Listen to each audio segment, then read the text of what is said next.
ഞാൻ ആ സേതു ഹിമാചലം യാത്ര ചെയ്തു വന്ന ഒരു യാത്രക്കാരനാണ്. വർഷങ്ങൾക്ക് മുമ്പേ മാളവത്തിൽ നിന്നും യാത്രയായതാണ്. മടങ്ങിയെത്തിയിട്ട് കുറച്ച് ദിവസമേ ആയുള്ളൂ. കാളിദാസൻ വിശദീകരിച്ചു.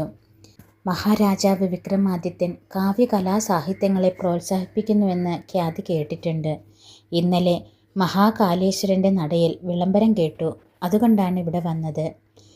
ഈ രാജസഭയിലെ വയോവൃദ്ധന്മാരായ മഹാവിദ്വാൻമാരുപോലും മഹാരാജാവിൻ്റെ സമസ്യയുടെ കുരുക്കഴിക്കാൻ ശ്രമിച്ച് പരാജയപ്പെട്ടിരിക്കുന്നിടത്ത് അങ്ങ് പോയിട്ട് കാര്യമുണ്ടെന്ന് തോന്നുന്നില്ല. പണ്ഡിതരും ഗുരുകുലത്തിലെ ആചാര്യന്മാരും പരാജയം സമ്മതിച്ചതുപോലെയാണ്. മഹാരാജാവിൻ്റെ സമസ്യ എന്തെന്നെങ്കിലും പറഞ്ഞാൽ നിങ്ങളെ പോകാൻ അനുവദിക്കാം, അല്ലെങ്കിൽ പ്രവേശിപ്പിക്കാനാവില്ല. കാളിദാസൻ്റെ അപൂർണമായ മറുപടി കാര്യമാക്കാതെ കാര്യവാഹകൻ വിനയത്തോടെ ഉറച്ച സ്വരത്തിൽ പറഞ്ഞു. കാളിദാസൻ ഒരു നിമിഷം ആലോചിച്ചു. താൻ സമസ്യ എന്തെന്ന് വെളിപ്പെടുത്തിയാൽ അത് ഇയാളുടെ മനസ്സിൽ നിൽക്കണമെന്നില്ല. മഹാരാജാവ് അത് വെളിപ്പെടുത്താത്ത സ്ഥിതിക്ക് താൻ ഇത് മറ്റാർക്കെങ്കിലും വേണ്ടി വെളിപ്പെടുത്തുന്നത് ശരിയല്ല. അത് മഹാരാജൻ്റെ മുന്നിൽ മാത്രമേ പറയുവാൻ പാടുള്ളൂ.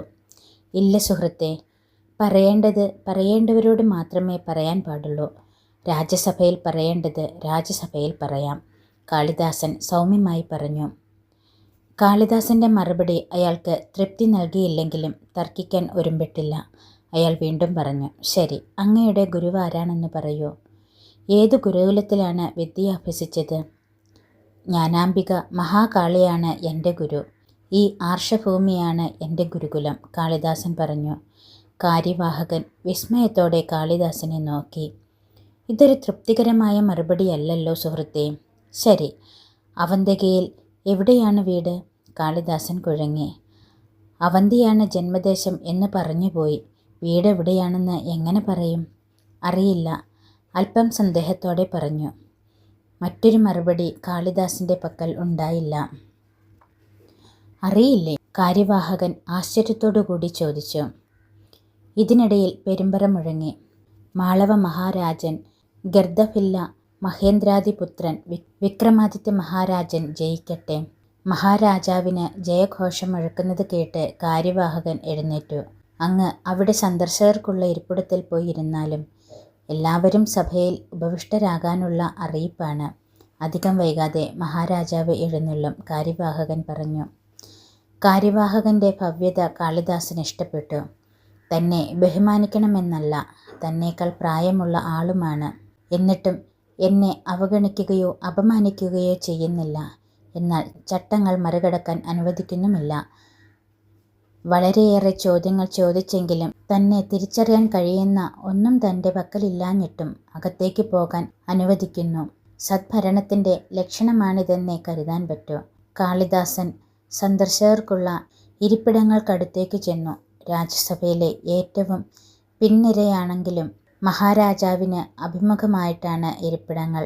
അതുകൊണ്ട് സംസാരിക്കാൻ, അവസരം ചോദിക്കാൻ പ്രയാസമില്ല. ഇരിപ്പിടങ്ങൾക്ക് പിന്നിൽ രാജസേവകർ, പെരുമ്പറ മുഴക്കി മഹാരാജാവിൻ്റെ വരവറിയിക്കുവാൻ ചുമതലപ്പെട്ടവർ, സംഗീതോപകരണങ്ങളുമായി മറ്റു ചിലർ. പല ഇരിപ്പിടങ്ങളിലും ആളുകൾ ഉപവിഷ്ടരായി കഴിഞ്ഞു. രാജസഭയുടെ പ്രധാന ഭാഗം ഇരിപ്പിടങ്ങളുടെ വ്യത്യാസം കൊണ്ടും തറയിൽ വിരിച്ചിരിക്കുന്ന പരവതാനികളുടെ വൈശിഷ്ട്യം കൊണ്ടും തിരിച്ചറിയാം. പിന്നിൽ രാജസിംഹാസനം, സ്വർണരത്നഖചിതമായ സിംഹാസനം, ഇരുവശങ്ങളിലും ഗർജിക്കുന്ന സിംഹരൂപങ്ങൾ. ആർഷഭൂമിയിലെ എത്രയോ രാജസഭകൾ താൻ സന്ദർശിച്ചിട്ടുണ്ട്.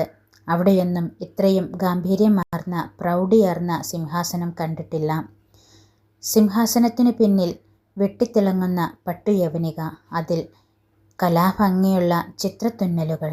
സിംഹാസനത്തിന് അലങ്കാരമായി ഛത്രമകുടം, വെഞ്ചാമരം വീശുന്ന യുവതികൾ. സാലഭഞ്ജികൾക്ക് ജീവൻ വെച്ചതുപോലെ രാജസഭ പ്രൗഢിയുടെ പ്രതിരൂപം തന്നെ. അവിടെ ഇരിക്കുന്നവരും കാഴ്ചയിൽ പ്രാധാന്യമുള്ളവർ തന്നെ. ചിലർ തലപ്പാവ് ധരിച്ചിരിക്കുന്നു, ചിലർ പട്ടുകൊണ്ടുള്ള ഉത്തരീയം അണിഞ്ഞിരിക്കുന്നു. ചിലരുടെ മുഖത്ത് തന്നെ വിശേഷാൽ ഗാംഭീര്യം. തങ്ങളാണ് ഈ രാജ്യസഭയിലെ പ്രമുഖർ എന്ന് പ്രൗഢി കൊണ്ട് തന്നെ വ്യക്തമാക്കുന്നവർ. മഹാരാജാവ് എത്താൻ സമയമായി കാണണം. സഭയുടെ പ്രധാന ഭാഗത്തെ എല്ലാ ഇരിപ്പിടങ്ങളും ഇതിനിടയിൽ നിറഞ്ഞു കഴിഞ്ഞു. പെട്ടെന്ന് മഹാരാജാവിൻ്റെ വരവറിയിച്ചുകൊണ്ട് വീണ്ടും പെരുമ്പറ മുഴങ്ങി. മഹാരാജാവ് വിക്രമാദിത്യൻ എഴുന്നള്ളുന്നു. മഹാരാജാവിൻ്റെ ഉയർന്ന സിംഹാസനത്തിനടുത്തുള്ള കവാടത്തിൽ യവനിക ചലിച്ചപ്പോഴേക്കും എല്ലാവരും ഇരിപ്പിടത്തിൽ നിന്നും എഴുന്നേറ്റു. മഹാരാജാവ് ജയിക്കട്ടെ, മഹാരാജാവ് നീണാൾ വാഴട്ടെ എന്ന ആശംസകൾ കൊണ്ട് സഭാതലം മുഴങ്ങി. എല്ലാവരെയും കൈയുയർത്തി അഭിവാദനം ചെയ്തുകൊണ്ട് അദ്ദേഹം പ്രവേശിച്ചു. സഭയെ അവലോകനം ചെയ്ത ശേഷം ആസനസ്ഥനായി. കാളിദാസൻ മഹാരാജാവ് വിക്രമാദിത്യനെ ശ്രദ്ധിച്ചു.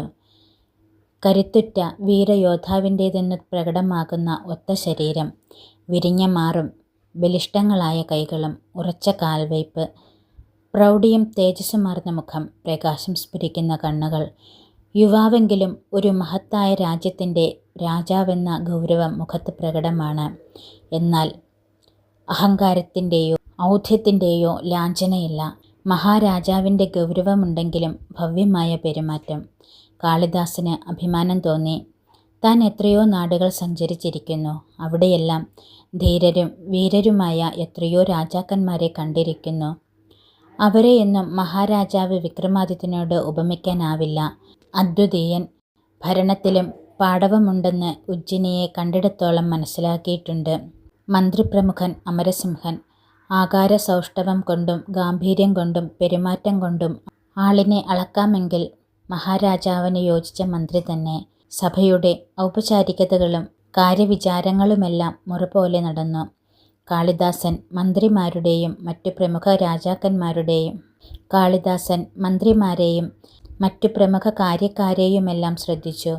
പൊതുവെ കുലീനവും ആത്മാർത്ഥവുമായ പെരുമാറ്റമാണ് എല്ലാവരുടെയും. ആരും മഹാരാജാവിനെ പ്രീതിപ്പെടുത്തുവാനായി ഭംഗിയുള്ള വാക്കുകൾ പറയുന്നില്ല. എന്നാൽ അദ്ദേഹത്തിൻ്റെ ഭരണപാടവത്തെ അംഗീകരിക്കാതിരിക്കുന്നുമില്ല. പുകഴ്ത്തേണ്ട കാര്യങ്ങൾ പുകഴ്ത്തുകയും എന്നാൽ സംഭവിച്ച കുറവുകൾ ചൂണ്ടിക്കാണിക്കുകയും ചെയ്യുന്നു. അവരുടെയെല്ലാം ഓരോ വാക്കും കാര്യനൈപുണ്യം വ്യക്തമാക്കുന്നവയായിരുന്നു. ആ സേതു ഹിമാചലം അന്വേഷിച്ച് കണ്ടുപിടിച്ചു കൊണ്ടുവന്ന പ്രഗത്ഭരുടെ സഭയാണോ എന്ന് തോന്നിപ്പോകുന്നു.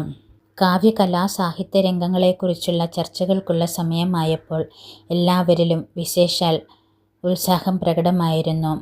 മഹാരാജാവ് കഴിഞ്ഞ കുറേ ദിവസങ്ങളായി എല്ലാവരുടെയും മുന്നിൽ അവതരിപ്പിച്ച സമസ്യയായി തന്നെ അവശേഷിക്കുകയായിരുന്നു. അതിപ്പോൾ വെളിവായേക്കുമെന്ന പ്രതീക്ഷ എല്ലാവരിലും കണ്ടു. മഹാരാജാവ് പുഞ്ചിരിയോടെ വിഷയത്തിലേക്ക് കടന്നു. സമസ്യാപൂർത്തി നടത്തി ശ്ലോകം സഭയിൽ അവതരിപ്പിക്കാൻ തയ്യാറായിട്ടുള്ളവർ മുന്നോട്ട് വരട്ടെ, രാജാവ് നിർദ്ദേശിച്ചു.